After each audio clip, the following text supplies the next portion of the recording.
Ассалаумағалейкум, қазақ елімді. Кредитіміз кешірілетін болды деп талай адам қуанып жүр ғой. Енді мен айтайын, құрметті өкімет, құрметті мына депутаттар, ел қалаулылары. Алдын карантиннің кезінде де біраз кредиттер кешірілді. Қазір мынау пәленбай миллиард ба, миллион ба, триллион ба ақша бөлініп жатыр пәлен адамның кредитін кешіру. Бұл вообще кредит деген қаяқтан шығып жатқан проблема. Қайдан шығып жатқан проблема ол? Халық алады, кредитке батады. Неге?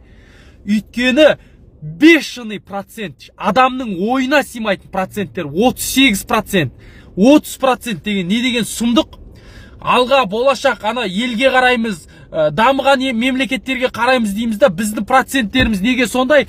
Мына алдың 7 миллионға машина, бірақ 19 миллион төлейсің. Әділеттілік қайда сонда? Құрметті президент мырза, егер каким-то образом осы видео сізге барып қалатын болса, пәленбай миллион халықтың кредитін жабу емес, сол мәселені тудыратын, мысалы анау, қалай айтсам болады, проблеманы шешу емес, проблема қайдан шығып атқанын шешіңіздерші, өтініш. Проблеманың шығып атқаны міне осыда ұялады. Мысалы менің туған өзім жездем менен әпкем ұялды, 7 миллион құйып, 15 миллионға ұялды, 7 миллион құйды, жартысын 7 миллион. Отбасы банк 7 миллионның үстіне 7 миллион қосып 15 миллион төлейді. Сонда ол 7 миллион өздері құйды. Сонда ар жағында 22 миллион ақша болып тұр да, кредитін қосқанда. Сонда еще наличық құймаса ол вообще 30 миллионға барар еді. Сондай бұл проценттерді қайдан алады? Бұлар жүгенсіз кеткен жүгенсіздерші, бұларды реттеуге болмай ма? Сондағысы бір 10 банк и бір айландырған бір 5-6 компанияны ретке келтіре алмаймыз ба біз? Мен сенем жаңа Қазақстанға, мен барша арман жүрегімменен қалайым жаңа Қазақстан болып өзгеріс болған. Бірақ осы жүгенсіз кеткендерді жүгенсіз дальше кете беретін болса, біз керемет қарыздан құтылып бір керемет болып кетпейміз. 2%, 3% қой шетел. Болмаса, бұлар істеймаса, құрметті өкімет, шетелдік компания сондай банктерді кіргізсін, солар істейді 2%, 3%-пен.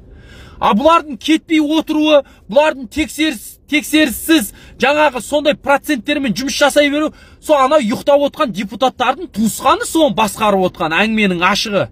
Кессеңдер, менің тілім кесіп конкретно сондай. Жаңа Қазақстан жасаймыз десек, бірінші шешең сыйлайын, сол жүгенсіз кеткендерге жүген салу керек. Үйдің бағасы пәленбай мың қымбат. Қандай сондай бір отделдар бар ғой, кеп есепте кірпішін, жаңағы фундаментін, адамдарға берген ақшасын көрінеді, үйдің бағасы шығады. Соның үстіне тағы кішкене қос, жаңағы істеп атқан компанияны жүргізіп атқан адамға, міне еңбегің бар ғой, тағы 1-2 миллион.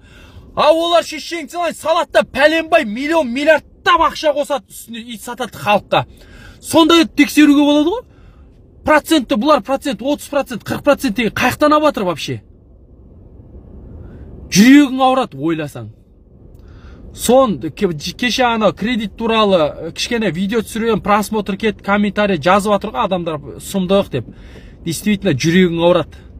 Осының бәрін реттемей біз ел болмаймыз. Байлардың құтырған, сегіп тоңып тұрған адамға үстінен қарап күлетін заман болды ғой осы. Өте қиын енді. Ассалаумағалейкум. Алла сабыр берсін баршамызға. Бірақ осындайларды реттемей, ол шындық, ол оңай емес. Бірақ осыны реттемей біз бір керемет болып кетеміз деп айту өте қиын бар ғой.